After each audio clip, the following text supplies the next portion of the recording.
Las maletas de Auschwitz. Daniela Palomo. Capítulo 1. El momento mágico. El viento resoplaba y los trenes pasaban tocando sus silbatos.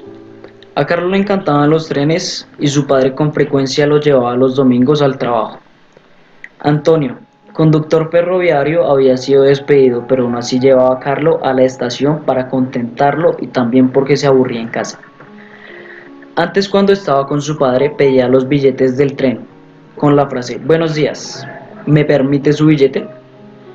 Estos siempre se los llevaba a casa y los marcaba con la fecha, a la vez que los guardaba en un cajón muy desordenados.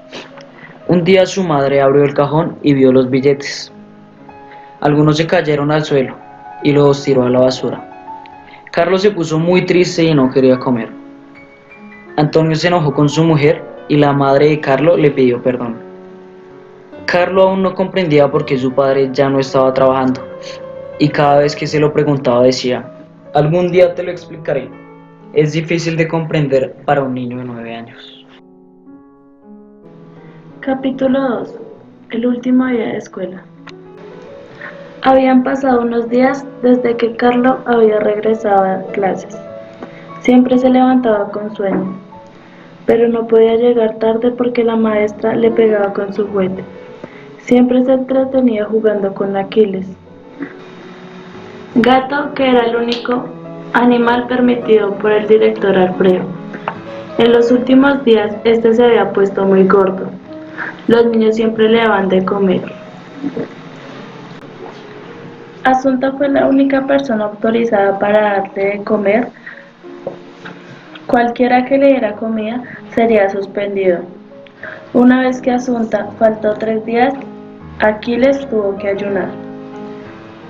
Mientras estaban en clases con la profesora Miele, el director Alfredo mandó a llamar a Carlo, pero esta vez diciendo: "De Simeone". La maestra le dijo que fuera. Al llegar a la rectoría estaba su padre llorando. A Carlos lo habían expulsado por su apellido, de Simeone, eran judíos.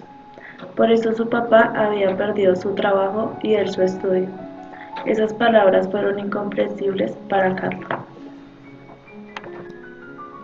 Ana no está. Capítulo 3. La escuela con la profesora Miele era aburrido, pero estando en casa los días eran eternos.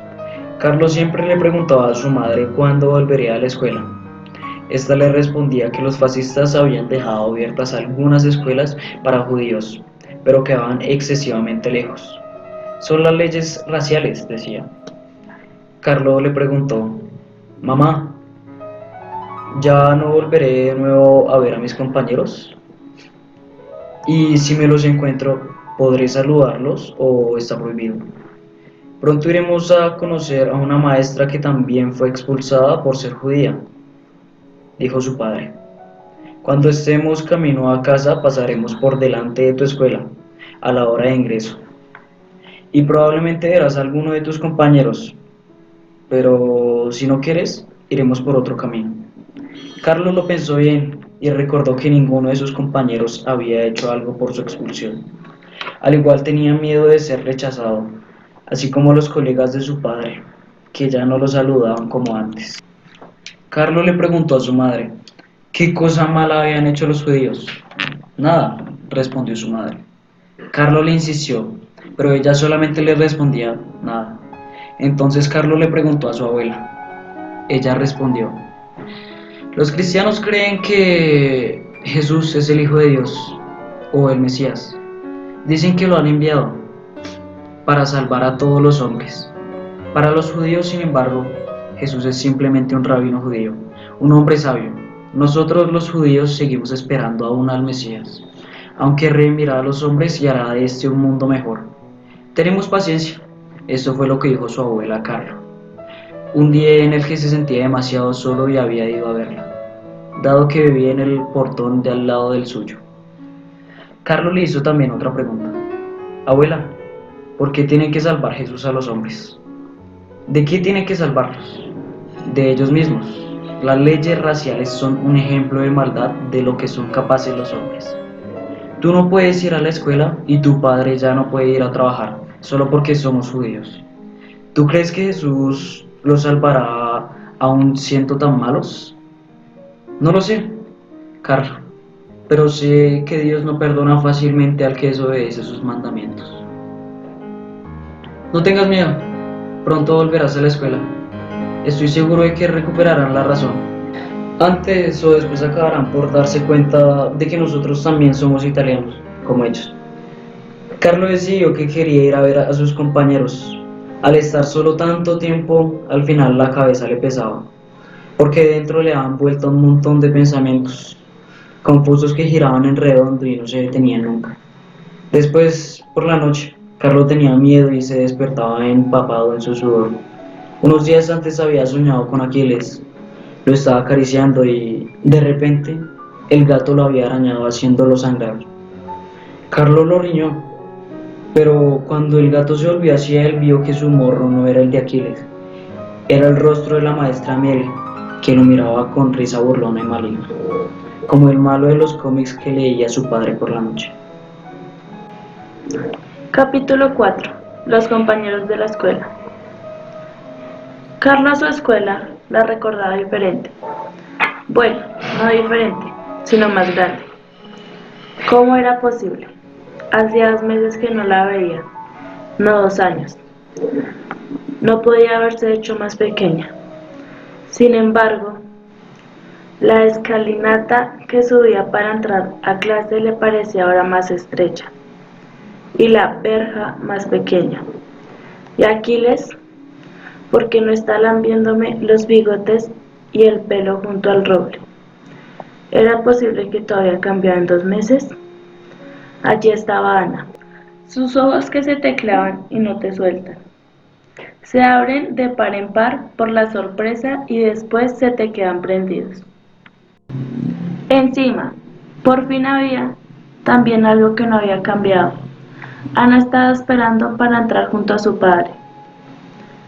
El papá de Carlo esbozó un saludo, como antes de la prohibición.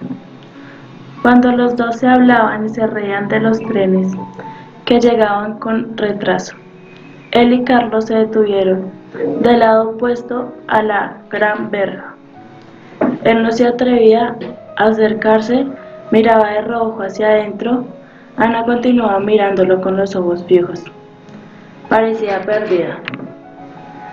La miraba a su padre esperando una reacción, después dando que él hacía como si nada. Ella levantó la mano para saludar. En ese mismo momento su padre la hizo girarse bruscamente y en un segundo Ana le daba la espalda a Carlo y Antonio. Todo sucedió a una gran velocidad. Parecía la secuencia de una película. Los otros compañeros que estaban con sus padres se apresuraron también a dar la espalda al padre y al hijo. Los dos se quedaron allí unos segundos sin decir nada. Papá, vámonos, aquí no nos quieren, dijo Carlo al final. Antonio no lo miró, pero le tomó la mano y se lo llevó lejos. Ninguno de los dos vio a Ana, que mientras se iban, se volvía hacia su amigo intentando esconderle a su padre la lágrima que le resbalaba sobre el rostro. Capítulo 5. ¿Quién tiene miedo de los judíos? Carlos empezaba a temblar cuando sonaba el timbre. Eran siempre ellos, los señores de la policía. Hacían muchas preguntas, cada vez se apoderaban de algo, porque decían que los judíos no podían tener nada que fuera de valor. No lo merecían, decían ellos. Y después se marchaban. Ya se habían llevado las bicicletas de Carlos y del papá, el reloj de oro de la mamá, que era un regalo de bodas, la radio nueva y hasta un despertador de plata. Una noche sonó el timbre, 4 veces, una detrás de otra.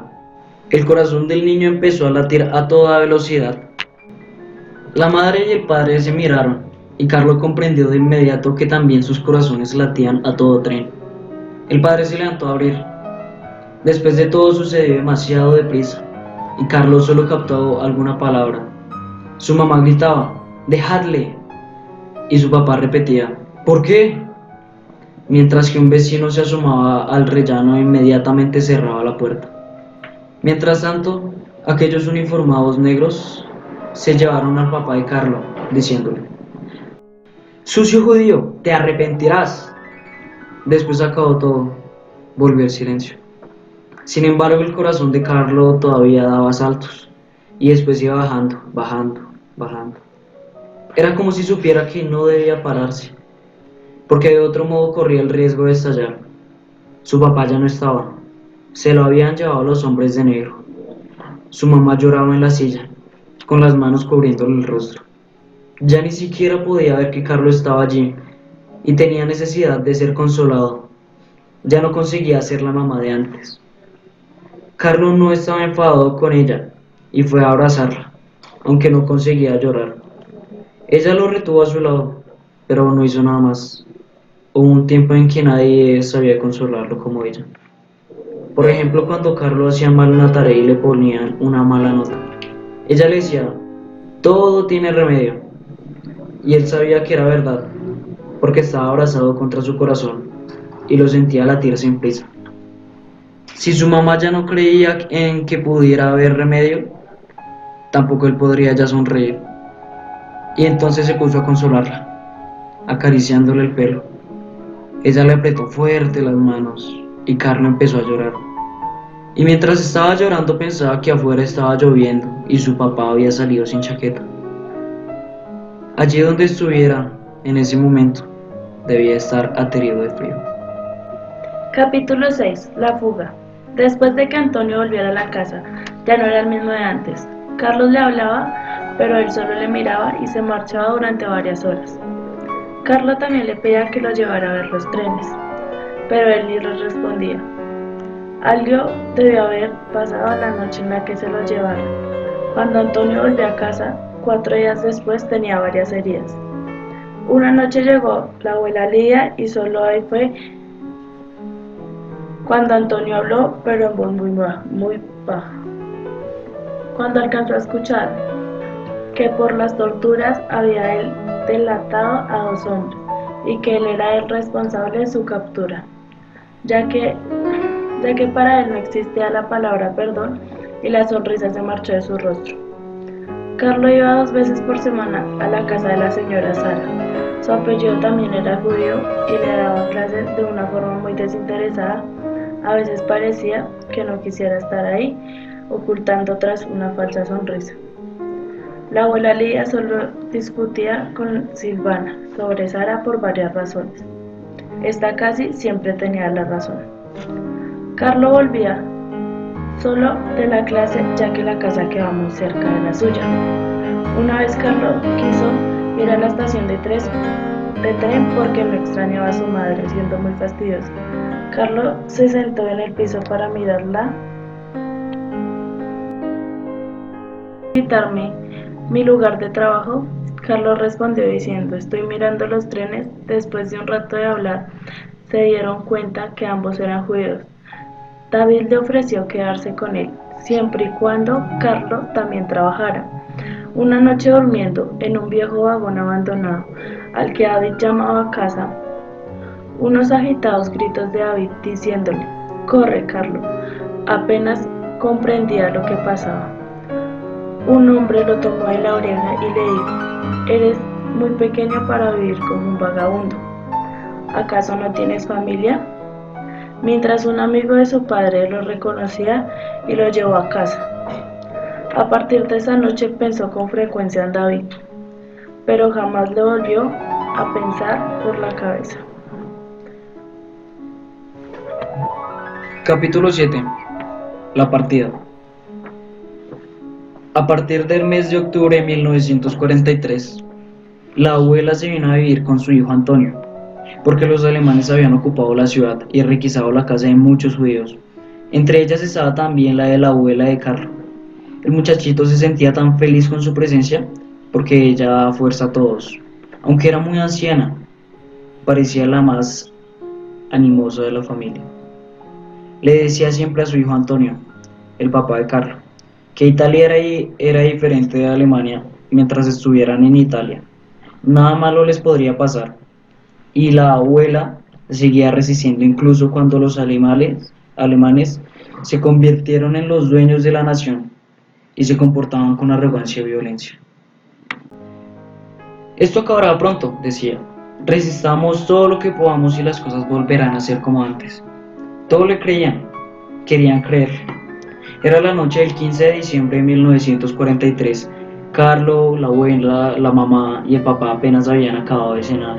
Estaban acostumbrados a oír llamar con fuerza a la puerta, del mismo modo que se habían acostumbrado a los controles de la policía. Fue a abrir la abuela e intentó ser amable, como de costumbre. Normalmente no le contestaban con la misma amabilidad, pero ella no perdía la postura. No es culpa de ellos, decía. Ejecutan órdenes. Carlos no comprendía cómo se arreglaba la abuela para ver siempre lo bueno de cada situación. Estaba dotada de tal seguridad que daba ánimos a todos. Aquella noche, sin embargo, venía con los policías italianos un soldado alemán. Era joven y guapo. Estaba de pie, con la espalda tiesa. Carlos lo miraba con curiosidad y pensaba que estando así de recto se alargaría. Pero aquel ya era alto. ¿Cuánto quería crecer aún? El soldado de la SS no se dirigió a la abuela de Carlos, ni siquiera la miró, pero ordenó a los policías en un italiano, hablando con dificultad, que contaran a las personas que había en la casa y les dijeran que prepararan las maletas. Los policías le obedecieron, registraron la casa y así se encontraron a Carlos, a su madre y a su padre. Preparen sus cosas, tienen que marcharse, fue lo único que dijeron. La mamá de Carlos intentó preguntar, ¿marcharnos? ¿A dónde? Esta es nuestra casa. El soldado extranjero gritó entonces algo en alemán y sacó la pistola. Los policías italianos hablaron con él y después se dirigieron con dureza al papá de Carlos. No deben discutir las órdenes, malditos judíos. Prepárense. Les damos 10 minutos y después los sacaremos, a no ser que quieran que los mate en cámara alemán, con el camarada alemán. Les conviene obedecer, ¿comprendido? Mientras el papá y la mamá preparaban las maletas para todos, la abuela apartó a Carlos y le preguntó si deseaba llevarse con él algo precioso, algo que lo hiciera sentirse seguro, incluso lejos de casa. Carlos lo pensó y se dirigió al cajón de los billetes de tren. Tomó un puñado. Esos son de cuando papá y yo íbamos juntos a trabajar y éramos como todo el mundo. Quiero llevarme algunos. Ya está, estamos preparados, dijo el papá de Carlos cargando 3 maletas. La de la abuela Lidia llevaba los billetes de Carlos. Los policías cerraron la puerta y se quedaron con las llaves. Sabían que ya no iban a servirles a los antiguos moradores.